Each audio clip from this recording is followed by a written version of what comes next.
Dear learners, good morning to everyone. Thank you very much for joining us in our platform model at Yunus Ali University of Leadership in Algeria. Today we're going to present our 18th lecture titled What is the Internet of Things? IoT. So I have divided my 18th lecture into the following elements as follows. What is IoT? What are the types of IoT? Language activities? What's the difference between to be responsible for and to be in charge of? And finally, your assessment, including quizzes, tests, and exams. So, what is the Internet of Things IoT?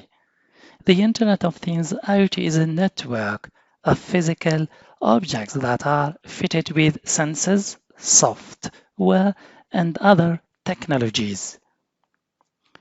What is it used for? IoT technology is used for a wide range of applications from domestic uses such as home security, thermostats and lighting fixtures to industrial uses for manufacture, defense applications and more in different daily life. Here are some common applications for IoT technology: consumer applications, smart home applications, medical and healthcare applications, and finally, transport applications.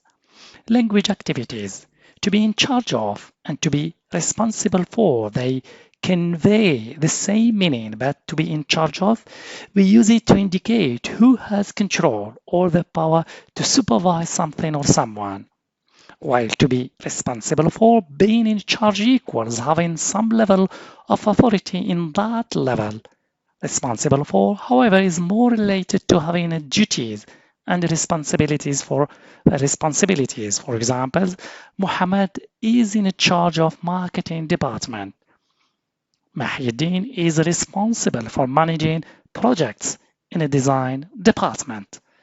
And finally, learners, please don't forget to take a look at your different types of assessment, including quizzes, tests, exams.